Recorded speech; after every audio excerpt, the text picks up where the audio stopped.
तृतीय श्लोक में वंदे बोधमयम नित्यम गुरुम शंकर रूपिणम यमाश्रितो हि वक्रोपि चंद्र सर्वत्र वंदते। तृतीय श्लोक में गुरु रूप भगवान शिव को प्रणाम किया है, क्योंकि शिव जो है त्रिभुवन गुरु है।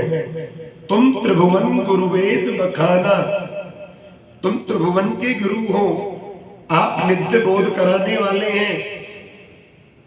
हो ही न विमल विवेक उर, कहते हैं गुरु के बिना तो ज्ञान नहीं होता।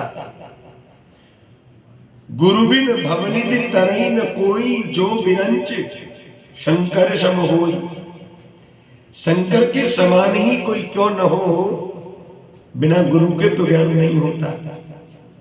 इसलिए ऐसे जो त्रिभुवन गुरु हैं भगवान सदाशिव, मैं उनको प्रणाम करता हूं। कैसे हैं वो शिव? बोले यमाश्रितो हि वक्रोपि चंद्र सर्वत्र वंदते। जिनके ललाट पर, माथे पर टेढ़ा चंद्रमा हमेशा सुशोभित रहता है, ऐसे शिव को प्रणाम करते हैं। और ऐसा नहीं है कि वो केवल विराजमान रहता है, सारी दुनिया भगवान शिव को गुरु रूप में, त्रिभुवन गुरु के रूप में और अनादि शिव के रूप में जो प्रणाम करती है, तो शिव के संग में उस टेढ़े चंद्रमा का भी वंदन हो जाता है। ऐसा चंद्रमा। किसी ने पूछ लिया, क्यों जी एक बात बताओ शिव जी से, बोले आपने टेढ़ा चंद्रमा अपने सिर पे धारण काहे को कियो? आप भी डरते हो क्या टेढ़े से? अरे टेढ़े टेढ़े जान बंधु सब का हूं।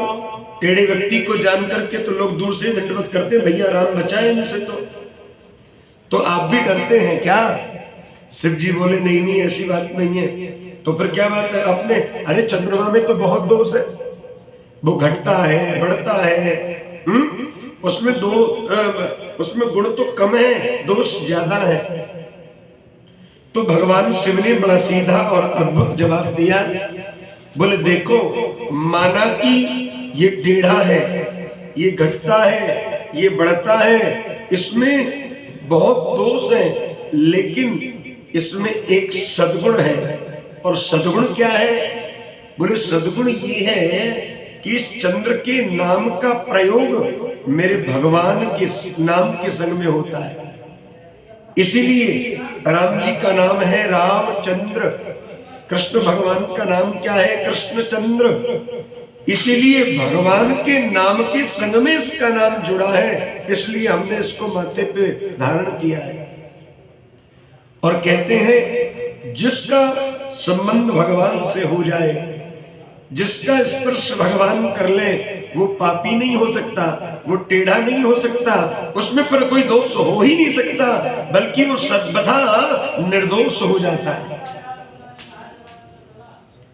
क्योंकि कहते एक विधाता निर्दोष रहा, बाकी सब में कोई ना कोई दोष रहा। रामायण में लिखा है, जड़ चेतन गुण दोष में विश्व कीन करतार। करतार ने माने विधाता ने जड़ से लेकर के चेतन तक जितनी भी वस्तुओं का निर्माण किया है, उन सब में दोष होता है। निर्दोष केवल परमात्मा है। बड़े बड़े महर्षि, बड़े बड़े तपस्वी, बड़े बड़े तेजस्वी, बड़े बड़े मनस्वी दोष से नहीं बच पाए। तो हमें दोष को नहीं देखना, हमें गुणों को देखना है। विश्वामित्र ने कीनी तपस्या, पर उनमें भी काम का दोष रहा, उनमें भी काम का दोष रहा, बाकी सब में कोई ना कोई दोष रहा। विश्वामित्र मुनि ने 60,000 वर्ष तपस्या की, लेकिन फिर भी मन को जीत नहीं पाए, काम का दोष रह गया। उनको छोड़िए, दुर्वासा जैसा महर्षि, भगवान का बड़ा परम लाडला, दुर्वासा जी ने कीनी तपस्या, दुर्वासा जी ने कीनी तपस्या, और उनमें भी तो क्रोध रहा,